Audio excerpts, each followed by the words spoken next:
জীবনে পথ চলতে একটা অবলম্বন প্রত্যেকেরই দরকার। আর আমাদের জীবনে এই অবলম্বন হলো আমাদের পিতামাতা, যারা নিঃস্বার্থভাবে আমাদের প্রয়োজন মিটিয়ে আগলে রাখে। তবে আমরা কি সেই নিঃস্বার্থতার সঠিক মূল্য দিতে পারি? আসুন আজ এমনই এক গল্প বলি। অনেকদিন আগে একটি বড় আপেল গাছ ছিল। একটি বালককে গাছটি খুবই পছন্দ করত। বালকটিও প্রতিদিন এসে গাছের চারপাশে খেলত, গাছের ডালে উঠত, আপেল খেত, গাছের গুঁড়িতে শুয়ে তার ছায়ায় বিশ্রাম নিত। সেও গাছটিকে খুব ভালোবাসত, আর আপেল গাছটিও এতে খুবই আনন্দিত ছিল। সময় গড়িয়ে যায়, কিন্তু অনেকদিন বালক আর গাছের নিচে খেলতে আসে না। একদিন হঠাৎ বালকটি আবার গাছের কাছে ফিরে এলে গাছটি বলল, তুমি আবার ফিরে আসায় আমি খুবই আনন্দিত, এসো আবার খেলা শুরু করো। কিন্তু বালকটি বলল, আমি এখন আর আগের বালকটি নেই। এখন আমি আর গাছের গুঁড়িতে দৌড়াদৌড়ি করে খেলা করি না। আমার এখন খেলনা চাই, কিন্তু খেলনা কিনতে টাকা প্রয়োজন। গাছটি বলল, কিন্তু আমার কাছে তো টাকা নেই। তুমি চাইলে আমার সকল আপেল পেড়ে বাজারে বিক্রি করে টাকা জোগাড় করতে পারো। কথাটি বালকটির খুব মনপ্রত হলো। সে সব আপেল গাছ থেকে পেড়ে ব্যাগে করে নিয়ে বাজারের উদ্দেশ্যে রওনা হলো। বালকটি খুব আনন্দিত, এবং বালকের আনন্দ দেখে গাছটিও খুব তৃপ্ত ও আনন্দিত হলো। আপেল পেড়ে নিয়ে যাওয়ার পর অনেক দিন আর বালকটির দেখা নেই সেই আপেল গাছের গোড়ায়। গাছটি খুবই দুঃখ পেল। হঠাৎ একদিন বালকটি গাছের কাছে ফিরে এলো। ততদিনে সে পরিপূর্ণ যুবক। গাছটি এতে খুবই আনন্দিত হলো। বালকটিকে আবারও গাছের সাথে খেলতে অনুরোধ করল সে। কিন্তু বালকটি জানালো, এখন আর তার সেই সময় নেই। এখন সে অনেক ব্যস্ত, তার এখন বাড়ি বানানো খুবই দরকার। এজন্য গাছটির সাহায্য চাইল। কিন্তু গাছটি জানালো তার কোনো বাড়ি নেই, তাই তাকে সাহায্য করতে পারছে না। তবে একটা বুদ্ধি দিল, তুমি চাইলে আমার কিছু ডালপালা কেটে নিয়ে যেতে পারো, আর তা দিয়ে বাড়িও বানাতে পারো। বালকটি তখন গাছের সকল ডালপালা কেটে নিয়ে হাসি মুখে বাড়ি অভিমুখে চলে গেল। পেছন ফিরে একবারও গাছটির দিকে তাকালো না। বালকটির আনন্দে গাছটিও খুব আনন্দিত হলো। এরপর অনেকদিন আর বালকটির দেখা নেই গাছের গোড়ায়।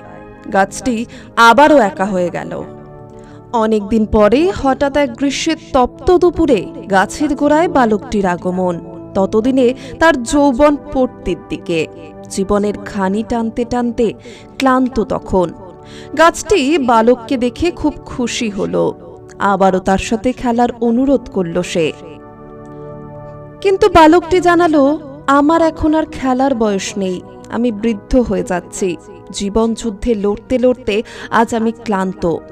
আমাকে এখন আনন্দের জন্য ক্লান্তি কাটাতে নদীতে মাছ ধরতে যেতে হবে, কিন্তু আমার কোনো নৌকা নেই।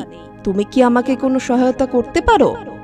গাছটি বলল, তুমি চাইলে আমার গুঁড়ি কেটে নিয়ে যেতে পারো এবং এটা দিয়ে নৌকা বানিয়ে নিতে পারো। গাছের এমন পরামর্শে বালকটির চোখে মুখে আনন্দের শিহরণ খেলে গেল। সে তৎক্ষণাৎ কুড়াল দিয়ে গাছের গুঁড়ি কেটে নিয়ে গেল এবং নৌকা বানিয়ে নদীতে চলে গেল মাছ শিকারে। অনেকদিন আর তার দেখা নেই এখানে। হঠাৎ অনেকদিন পর শেষ পর্যন্ত গাছের কাছে ফিরে এলো লোকটি। ততদিনে সে জীবন সীমার শেষ প্রান্তে। কিন্তু গাছটি শুধালো, দুঃখিত বালক, আমার কাছে এখন আর তোমাকে দেওয়ার মতো কিছুই নেই, কোনো আপেলও নেই। বৃদ্ধ হাসল এবং বলল, আমারও এখন আপেল খাওয়ার মতো দাঁতও নেই, কোনো ডাল পালা বা গুঁড়িও নেই যেখানে তুমি চড়বে। গাছের ডালে চড়ার মতো বয়সও এখন আমার নেই, বালক জানালো। সত্যিই এখন তোমাকে দেওয়ার মতন আমার আর কিছু অবশিষ্ট নেই, শুধু মৃতপ্রায় মূলগুলো ছাড়া। গাছটি বলল, আমার এখন ওগুলোর কোনোটারই দরকার নেই। আমার শুধু বিশ্রাম নেওয়ার মতো একটা জায়গা চাই, যেখানে বসে আমি আমার এতগুলো বছরের পাওয়া না পাওয়ার হিসাবটা একটু মেলাবো। বৃদ্ধটি বলল, তাহলে মৃতপ্রায় গাছের মূলই এর জন্য আদর্শ জায়গা। এখানে বসো আর ভাবো, জীবন তোমাকে কি দিয়েছে, কি দেয়নি, কি করা উচিত ছিল আর কি করা ঠিক হয়নি। গাছটি বলল। লোকটি গাছের মূলে বসলো আর গাছটি অনেক আনন্দিত হলো। আনন্দে গাছের কান্না হয়ে ঝরে পড়ল।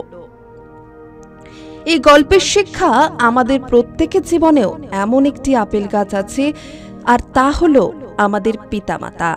এবার গাছটির ত্যাগগুলোর সাথে আমাদের বাবা মাকে মিলিয়ে দেখুন। আপনি কতটা ব্যস্ত সেটা কোনো কথা নয়, বরং বাবা মায়ের সাথে জীবনের কথাগুলি ভাগ করে নিন, সময় দিন।